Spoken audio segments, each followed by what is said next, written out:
이재명 대통령이 취임 후 첫 국가안전보장회의를 주재했습니다. 다가올 주요 안보 현안을 점검하고 대응책을 논의하는 자리였는데요. 강유정 대통령실 대변인 브리핑 듣고 이야기 이어가겠습니다. 국가안보는 언제나 사후 대응보다 사전 예방이 중요하다고 언급했습니다. 요동치는 국제 질서의 변화는 물론 국내 정치 상황과 한반도 특수성을 반영한 북한 변수까지 종합적으로 살펴봐야 한다 강조했습니다. 관계부처 모두 한마음으로 모두 국익을 최우선으로 평화, 실용, 국민 안전에 매진해야 한다 강조했습니다. 예, 김상일 평론가님, 네. 최근에 안보 현안이 정말 많은 것 같습니다. 많죠. 일단은 주한미군 감축설이 좀 나오고 있고 전자권 환수라든가 네. 또 뭐 방위비 인상 압박도 네. 있고 남북 관계도 또 풀어야 할 것들이 많습니다. 그렇죠. 네. 회의가 굉장히 길어졌을 것 같아요. 네, 그럴 수밖에 없죠. 지금이 외교적으로 굉장히 위험하다고 할 수 있는 시대를 우리나라가 지나가고 있는 예. 상황입니다. 국제 질서가 경제 패권주의를 중심으로 급격하게 재편이 되고 있어요. 이게 과거의 냉전처럼 그 어떤 강대국을 중심으로 패권 경쟁, 그다음에 냉전으로 이렇게 발전해 갈 수도 있는 상황입니다. 여기에서 과연 우리는 그러면 이게 냉전 패권으로 가기 때문에 한쪽에 서야 하는 것인지, 아니면 거기까지 가지 않기 때문에 정말 많은 나라와 실용 외교를 통해 가지고 국익을 더 확보해야 하는 것인지, 이런 것들을 예민하게 살펴야 되는 시점이에요. 어느 하나를 섣불리 다뤄가지고 한쪽에 쓰면 그쪽에 너무 많이 이용당하는, 소위 말해서 우리나라를 소모시켜주는 그런 입장으로 전락할 수도 있고요. 그렇지 않은 경우, 만약에 양쪽으로 이렇게 갈라지는 상황에서 한쪽에서 배제되고 어느 쪽에도 끼지 못하면 왜 에치슨 선언이라고 옛날에 있었잖아요. 거기에서 그 패러미터에서 저희가 제외되면서 다른 나라들에게 더 핍박받고 공격받는 상황이 있었단 말입니다. 그런 상황이 재현될 수도 있는 상황입니다.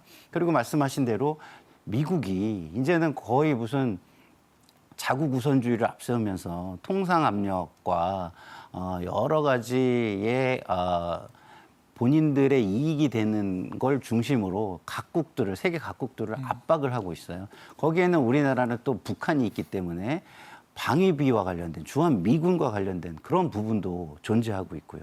하여튼간 외교 현안은 말씀하신 대로 지금 너무나 많고, 우리 주변에 관계국들이 또 전쟁을 치르고, 에너지가 관련된 국가도 있고, 안보적으로 관련된 게 4강 중에 러시아도 있고, 이런 데들이 전쟁을 치르고 있기도 하고, 이런 모든 부분들이 너무나 많습니다. 대통령으로서는 지금 이 시대 자체가 정말 살얼음판의 시대라고 느껴질 만한 그런 상황일 거예요. 그렇기 때문에 예정된 시간을 훌쩍 넘겨서 2시간 10분 동안 다양한 현안을 보고받고 점검하는 시간을 가졌다고 합니다.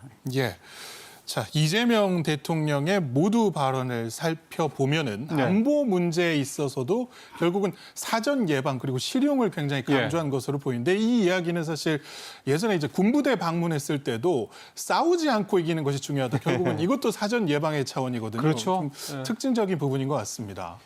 이런 어떤 그 안보에 대한 그 접근 방식의 변화, 이게 좀 전에 김 평론가도 말씀하셨던 것처럼 지금의 상황이 과거와 같은 잣대로 안보라든가 외교라든가 이런 거를 접근해서는 뭔가 문제가 생길 수 있다라는 거를 미루어 짐작할 수 있는 그런 부분이라는 생각이 들어요. 그러니까 그거를 대통령이 이제 자기가 먼저 생각을 하고 그거를 이제 자꾸 이런 식으로 얘기를 함으로써, 사실 이제 대통령이 지난번에도 이제 공무원들에 대한 얘기를 할 때 공무원들은 리더가 누구냐에 따라서 바뀐 사람에 따라서는 따라가는 게 원래 공무원들의 의무다라고 얘기를 했었잖아요. 태권부 이론이죠. 그러니까요. 예. 그러니까 결국 마찬가지죠. 외교안보 쪽도. 그러니까 대통령이 바뀌었고, 대통령이 어떤 이 외교안보에 대한 인식을 하느냐에 따라서 이제 그거를 현장에 수행을 하는 이제 공무원들의 생각도 이제 바뀌어야 된다, 이런 얘기라고 좀 볼 수가 있는 거고요. 그래서 이제 사후에 뭐 이렇게 뒷수습하고 이런 차원이 아니라 미리 얼마나 또 미리 챙겨야 될 게 많겠습니까? 사전에 미리 예방을 하려고 그러면 시나리오도 다양하게 준비를 해야 될 거고, 그러니까 일은 훨씬 더 많아지겠지만 설사 일이 벌어지더라도 예상했던 범위 내에서 벌어진다고 하면 훨씬 더 빨리 또 신속하게 다른 데보다 차별성 있게 대응을 할 수 있겠다. 이런 측면에서 외교안보에 대한 접근 방식의 전환을 자꾸 이제 얘기를 하는 것 같고요. 말씀하신 대로 실용 이런 부분도 좀 마찬가지고, 결국은 제일 중요한 건 국익이지 않습니까? 이제 그 부분이 이 외교안보에 있어서도, 그리고 우리가 좀 더 뭐랄까 이제 누구한테 이렇게 뒤따라가는 줄 서는 이런 게 아니라 조금 더 이제 어떤 좀 그 독자적인 어떤 그런 부분에 대한 명확한 어떤 그런 원칙도 좀 보여줄 필요도 있는 거고, 그러니까 상당히 여러 가지로 좀 변화를 좀 주려고 하는 그런 모습들을 외교하는 측면에서도 좀 우리가 엿볼 수 있다, 이렇게 생각이 좀 듭니다. 예. NSC에서 당연히 이제 남북 관계 관련 논의가 있었을 텐데 이재명 정부 들어서서 일단 대북 방송이 중단이 됐습니다. 맞습니다. 북한도 호응을 해서 예. 대남 방송 중단을 했고 중단했고요. 예. 가장 최근에는 이제 북한 주민 6명을 송환을 하는 과정에서 그렇죠. 예. 북한 경비정이 마중을 나왔어요. 맞습니다. 제한적으로나마 남북이 조금씩 소통의 물꼬를 트고 있는 게 아닌가 이런 느낌이 듭니다. 맞습니다. 자, 아까 뭐 예방적으로 모든 것을 한다는 걸 우리가 많이 강조를 했잖아요. 자, 우리가 행정에서 뭐 안보도 행정이 있지 않습니까? 국방 행정 이런 것처럼 안보 행정, 모든 행정에서요. 가장 최고의 행정이 예방 행정이에요. 아, 우리가 의료에서도요.